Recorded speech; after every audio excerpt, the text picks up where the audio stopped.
Hello students, पिछली video में discuss किया था हम लोगों ने व्हाट इज टैक्स, जिसमें एक इलस्ट्रेशन था डायरेक्ट टैक्स में इनकम टैक्स का। तो आज हम लोग डिस्कस करेंगे what is income tax. The word income tax is combination of two words, income and tax. पूरे साल में जितनी भी इनकम अर्न की जाती है उस पे जो गवर्नमेंट को टैक्स पे उसे इनकम कहा जाता है।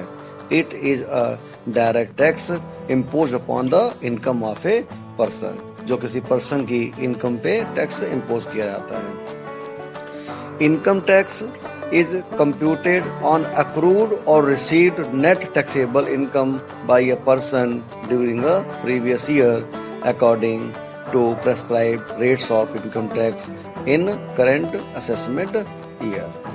इनकम टैक्स कैलकुलेट करते हैं जो रिसीव कर लिया है या अभी आपको मिलना बाकी है, यानी कि नेट टैक्सेबल इनकम के ऊपर इनकम में से जो डिडक्शंस होती हैं उसको लेस करके जो इनकम आती है उसे नेट टैक्सेबल इनकम कहा जाता है।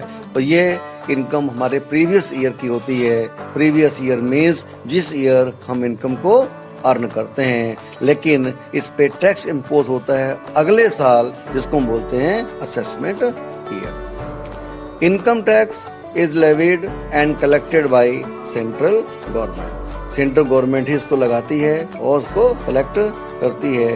It is an important source of income for the government of India. और ये गवर्नमेंट ऑफ इंडिया की इनकम का मेन सोर्स होता है and has significant role among the various sources of revenue. और ये हमारा सिग्निफिकेंट रोल प्ले करता है। Now the question is who is liable to pay income tax.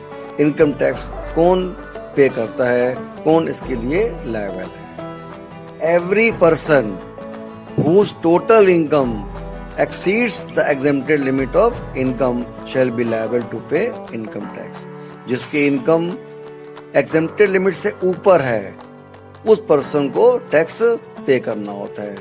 Besides this a firm, a company, society, association of person and body of individual etc are also liable to pay income tax।